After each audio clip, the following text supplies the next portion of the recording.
Ambassador Huckabee telling his staff at the U.S. Embassy in Israel they want to leave. They need to go ahead and do it today by any means necessary. Get on a plane to Europe, get on a plane somewhere else, then make your way back to the United States. We have more travel warnings and restrictions going into place that may even get more. This is obviously all signaling what could be a very imminent attack in Iran. Basically, today's the last time. Get out if you can while you still can. At the same time, we're seeing other moves, such as the Dutch airline KLM has already suspended service to Israel as a result of everything that's going on. They cite commercial and operational considerations. You hear that the State Department is making similar moves with the embassies in both the country of Jordan as well as Lebanon, evacuating non-essential staff and families from those embassies. All of this goes to point towards what has been a buildup for several weeks. We know the military deployment is great and vast from what the president has sent over there. We saw that now F-22 stealth fighters have been deployed from the United States bases, taken to Israel, bases that we have in Israel, as well as all the other assets in the Mediterranean and surrounding the area of which an operation would take place. We know that there are many ways you can look at this as well. We know that the president gave that 10 to 2 week deadline for Iran to make a deal. We know that there was discussions yesterday in Geneva. They started in the morning in Geneva. They took a break in the afternoon, and then they came back and were negotiating into the night. What we haven't heard a ton that has come out of that, but we do know that both the individuals that were negotiating for the United States, Steve Witkoff and Jared Kushner, were going with some of the most strong demands that the U.S. government has made, such as no sunset clause. Things that seem very unlikely. Get rid of all of your enriched uranium, turn it over to the U.S., and shut down all your facilities. If that is the hard stop of where this negotiation is, I don't know that the mullahs in Iran, the survival of their own self-interest, if they were to give that up, they would be toppled. Yeah, I mean, if they don't, they may be toppled. Flashing back, a week when the Ayatollah said, we'll slap you in the face so hard you can't stand up, that kind of thing, that kind of rhetoric that was coming out. Do they watch the of their leaders? Fights? Maybe they do. Dana White's, that's a very specific reference. Yeah, I mean, we've seen them. Yeah, they're pretty brutal. You think about what their theology is as the Ayatollah in this 12er version of Shia Islam. It's apocalyptic. They believe that they will usher in the 12th Imam and that then they will rule the earth. So self-preservation is going to be the name of the game for them if it comes to negotiation in the short term or all-out war to destroy Israel and the United States, according to their theology, if it comes to that. So yeah, you are playing with a very dangerous regime. Also, they don't have the long-range ballistic missiles they want to hit the United States. However, they can hit our air base in Qatar, our Navy base in Bahrain, Kuwait, multiple bases, Saudi Arabia, UAE, Jordan, Israel.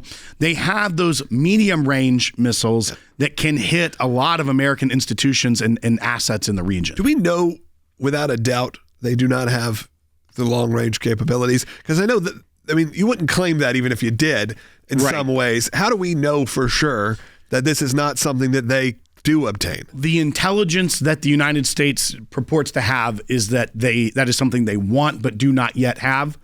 However, hypersonic missiles being created in Russia, who they are very well aligned with, if it were to come down to that, who knows? But at this point, it is believed by U.S. government and our military intelligence that is not something that they currently have, even if they are aspirational of it. But as you said, there are Americans stationed all over the world.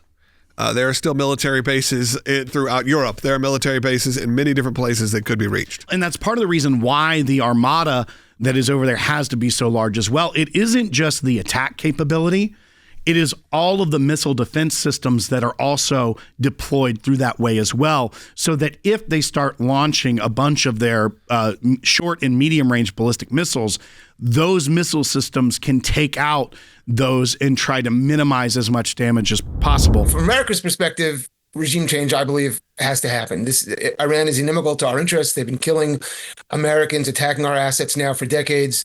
They have threatened our existence. They want the capacity to threaten our existence. We've talked about this before. Intercontinental ballistic missiles, together with the kind of warheads that they're trying to develop, are a literal threat to all Americans. And so this is vital. What does regime change bring, which is what people are really hoping for?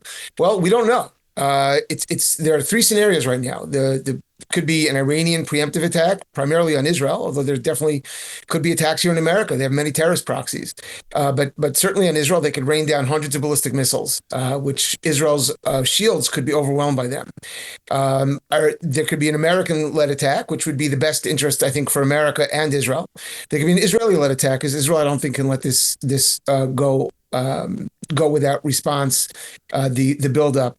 Listen, the Trump administration has tried over and over to negotiate with them, even way beyond anything which could be reasonably expected given their bad actions. They keep on refusing, and now we're at the last moment, and everything is on the line. Coming from President Trump, as we are speaking right now, he just said to some reporters that he's not satisfied with Iran, but there will be more talks. But then some essentially said, but sometimes war is necessary. Attacks are necessary. But again, we're breaking this as it's happening right now. And those talks are expected today. Yep. This evening in Geneva, they'll be having more discussions. But once again, there's an expiration date on this. We don't know what that is. The president may not specifically know, but he is the one that decides when that is. And I think this is also important, and then we'll get to some callers. That this is from Foreign Affairs magazine that talks about why the administration is prioritizing diplomacy over limited strikes, but gets into the fact that what will it take to change the regime in Iran? The U.S. military must go big and then let the Iranians do the rest. It says repeatedly, but the reality is that after decades of trying and failing to change Tehran's behavior with sanctions, sabotage, and more recently, one-off strikes, the time has come to go big. The regime is simply too ideological to be cowed by a few rounds of bombing.